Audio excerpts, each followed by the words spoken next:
Welcome to the deep dive. Glad to be here. So, you're listening because you want to get a handle on habits, right?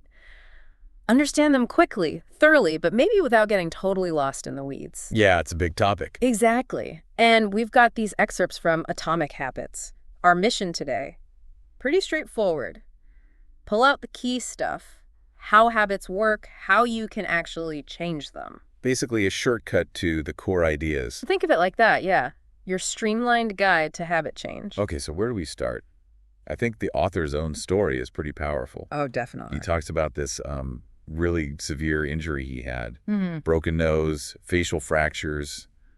It sounds awful. Yeah, vision problems, seizures even. It basically put his life on pause for months. Right, and the key thing he realized during that recovery, Mhm. it wasn't some big defining moment that fixed everything. No, it was the small stuff. Exactly. Tiny breakthroughs, small wins, day after day. And that connects perfectly to what you, the listener, might be looking for, gaining knowledge without overwhelm. It's those small, consistent bits of learning that build up into real understanding over time, just like his small steps led to recovery. That idea of gradual improvement, it leads right into the next point about habits being lagging measures. Lagging measures. Explain that. Well, think about your net worth.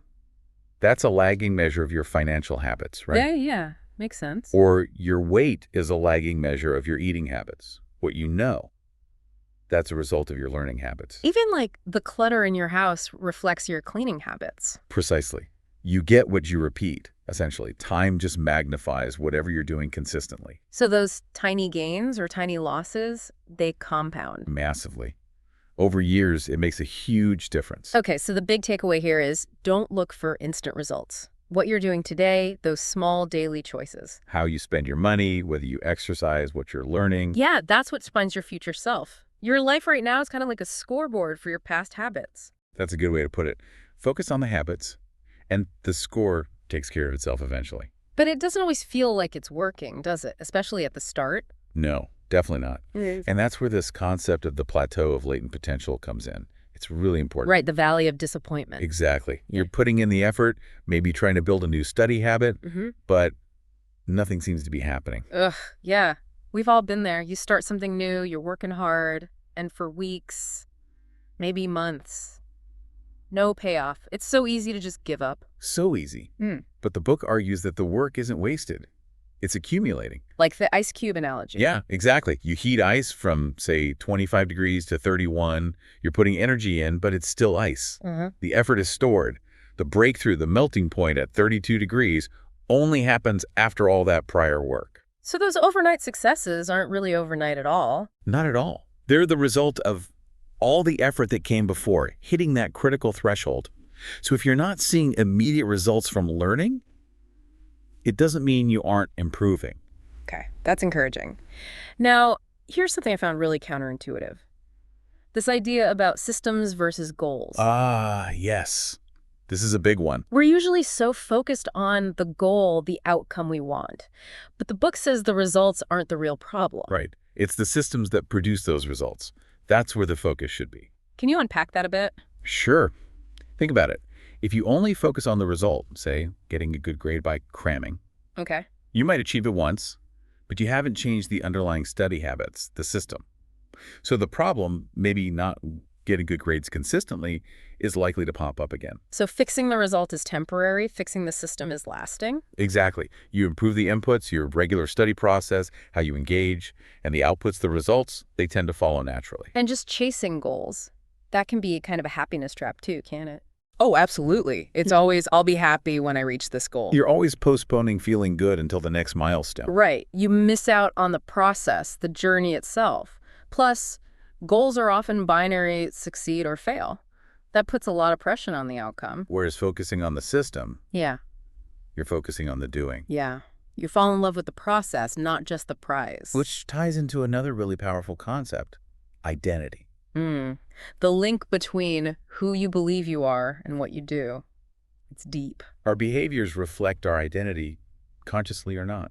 Yeah. The research backs this up. Like, people who identify as being a voter are more likely to vote than those who just say they want to vote. Interesting. So it's not just the action, it's the self-perception. Uh-huh. If you see yourself as, say, a learner or someone who values knowledge, Then seeking out information becomes more natural, yeah, less of a chore. exactly. When your behavior aligns with your identity, the resistance drops. It just feels like what you do. Okay, so it's a feedback loop. Habits shape identity. And identity shapes habits. Yeah. So the ultimate goal isn't just get knowledge, it's become a knowledgeable person. That's the core idea.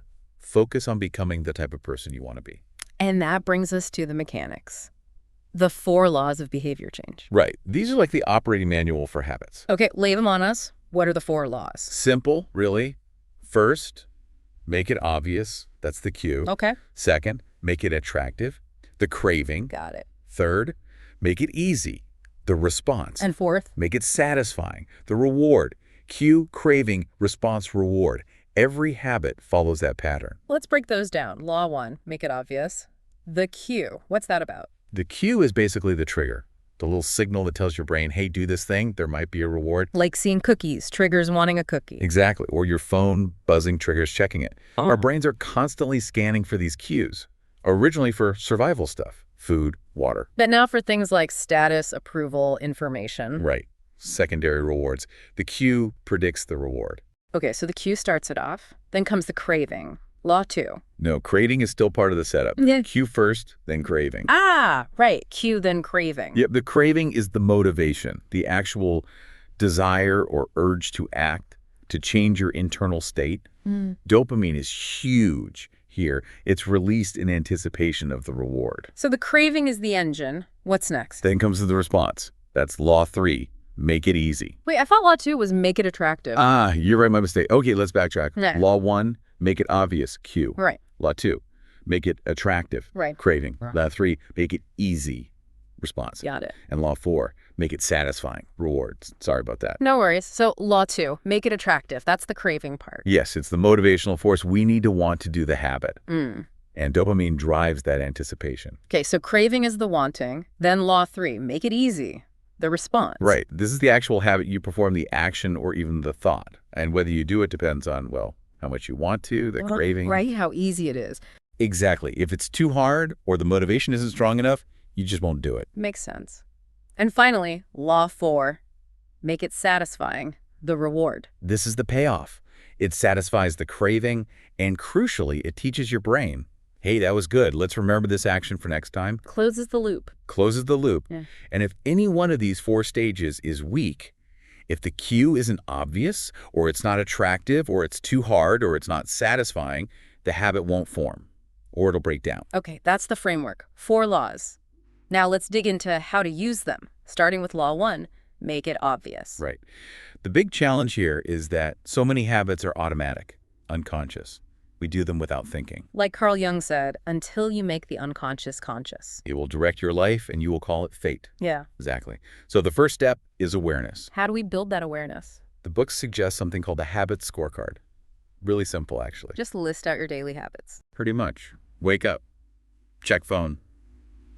Brush teeth. Make coffee.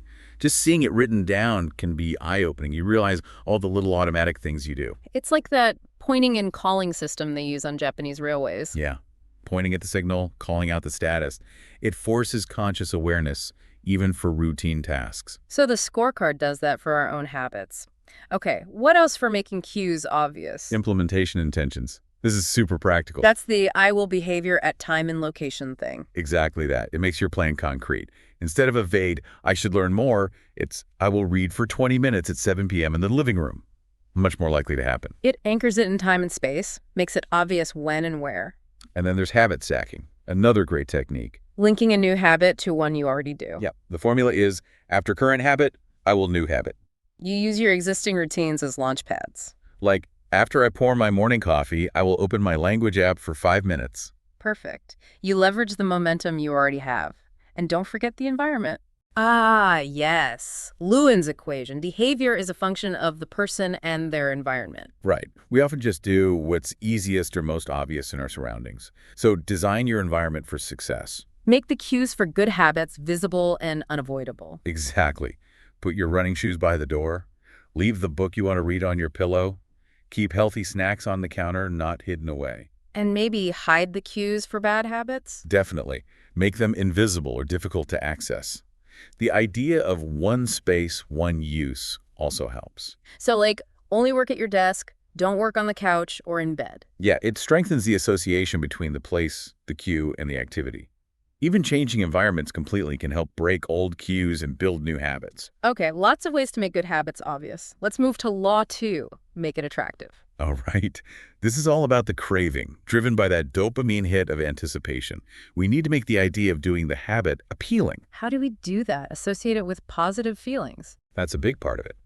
And we can also tap into our social nature. Humans are herd animals, right? We want to fit in. We copy the people around us. Totally. The book breaks it down into imitating 3 groups. Yeah. The close, family, friends, the many, our culture, our tribe, and the powerful, people with status. So if you want to make learning attractive, Surround yourself with learners. Join a book club, take a class, hang out with curious people. Make the desired behavior the normal behavior in your social circle. that makes a lot of sense. What else? Temptation bundling is another strategy. Pairing something you want to do with something you need to do. Exactly. Like, I can only watch my favorite Netflix show while I'm on the treadmill. Or after I study for 30 minutes, I get to check social media for 10 minutes. So the want pulls the need along with it, makes the need more attractive. Precisely. And finally, reframing how you think about the habit. Change the narrative. Like instead of, I have to study, think, I get to learn something new. Yes. Or shifting anxiety about a presentation into excitement about sharing your ideas. It's about changing the association in your mind. Little mental shifts, big impact. Okay, law 3, make it easy. This one's crucial. It tackles the actual doing of the habit, the response. And the key is reducing friction. Friction. Yeah, any obstacle, any difficulty, any extra step that makes the habit harder to do, we naturally gravitate towards the path of least resistance. So we need to make the good habits the easiest option. As easy as possible. First, distinguish between being in motion and taking action. Motion versus action. Motion is planning, researching, strategizing. Action is actually doing the thing that produces a result. Yeah. We often get stuck in motion because it feels productive, but without the risk of failure. Like planning the perfect workout routine, but never actually going to the gym. Exactly. Action is what builds the habit. Repetition strengthens those neural pathways. So prioritize starting, even imperfectly. Yes. And make that start incredibly easy. That's where the 2-minute rule comes in. Ah, the famous 2-minute rule. Whatever new habit you want to start, scale it down so the first step takes less than 2 minutes. Read 1 page instead of read a chapter. Put on running shoes instead of run 5 miles. Exactly. Take out the yoga mat, open the textbook.